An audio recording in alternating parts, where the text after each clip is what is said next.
भैया ये लो 10 रुपए आपके। 10 रुपए? मेरे कौन से 10 रुपए? दरअसल वो सुबह जो मैं सामान ले गई थी ना, वो 50 रुपए का था।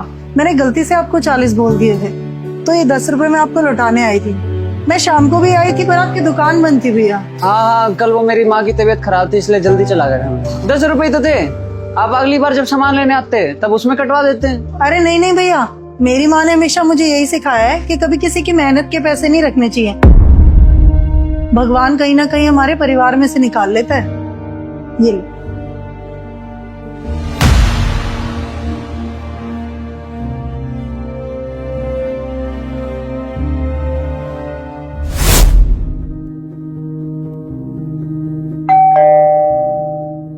अरे साहिल, तू? भैया नमस्ते। क्या हुआ साहिल? दुकान का सामान टाइम पे नहीं पहुंचा क्या? भैया दुकान का माल तो टाइम पे पहुंच गया था, बल्कि आपने इस बार 300 का सामान ज्यादा दे दिया था, तो मैं वही 300 रुपए देने आया था। अरे भाई, 300 रुपए तो थे, हम आगे पीछे इसका हिसाब किताब कर लेते। अरे नहीं साहब, मैं चाहता तो ये 300 रुपए रख भी लेता, आपको पता भी नहीं चलता, लेकिन ऊपर वाले को तो सब पता होता है ना, और ऊपर वाले की लाठी में आवाज नहीं होती। ये 300 रुपए क्या पता मेरे परिवार को कहाँ दुख दे जाए। आखिरकार हम कमाते तो अपने परिवार के लिए ही है ना।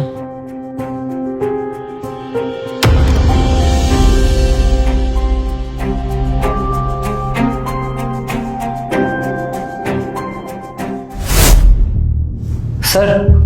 हाँ जी, आप कौन? आप मुझे नहीं जानते, लेकिन आपकी कंपनी से मेरे पास माल आता है। हर महीने 3 लाख का सामान आता है, जिसमें से मैं 2,75,000 पे करता हूँ और 25,000 मैं खुद रख लेता हूँ। ये आपके 10 महीने के पैसे, 2,50,000 रुपए। अरे ये बात तो मुझे पता भी नहीं थी, और तुम चाहते तो ये पैसे तुम रख भी सकते थे, तो तुम लौटाने क्यों आए हो?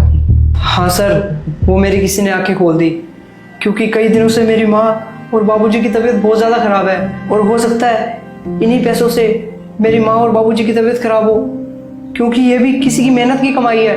इन पैसों के बारे में आपको तो नहीं पता, लेकिन ऊपर वाले को तो पता है।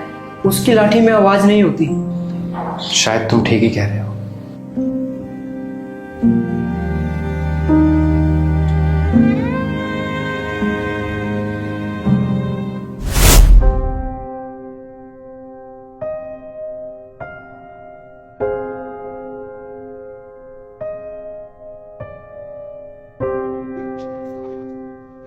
अंकल, आप राहुल के पापा हो ना? हाँ बेटा, हाँ। आप कौन? मैं उसका बिजनेस पार्टनर हूँ अंकल। अच्छा, आपका भी कोई हिसाब किताब था क्या बेटा राहुल की तरफ? अभी मेरे पास तो कुछ बचा नहीं बेटा, मैंने उसका पूरा कर्जा उतार दिया, सब बेच दिया, मकान भी बेच दिया, जमीन थी वो जमीन भी बेच दी। मैं तो अभी यहाँ झोपड़ी में रहता हूँ, 2 वक्त की रोटी खा लेता हूँ, छोटा मोटा इधर मेहनत मजदूरी करता हूँ। मेरे पास कुछ बचा नहीं बेटा। अंकल जी, मुझे माफ कर दो। बेटा आप क्यों माफी मांग रहे हो? आपने ऐसी क्या गलती कर दी? जब हम बिजनेस पार्टनर थे ना अंकल, तो हमने गुड़गांव में कुछ फ्लैट्स लिए थे, और वो मुझ पे इतना भरोसा करता था, उसने सारे फ्लैट्स मेरे नाम पे लिए।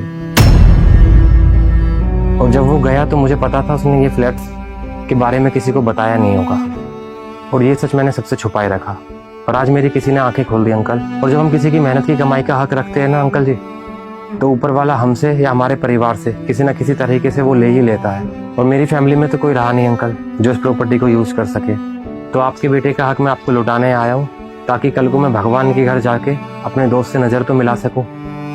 कभी भी किसी की मेहनत की कमाई नहीं मारनी चाहिए, क्योंकि भगवान सब देख रहा होता है। आज नहीं तो कल इंसाफ जरूर होता है। जो दूसरों का हक छीनता है, उसका चैन, उसकी खुशियां सब छिन जाती हैं।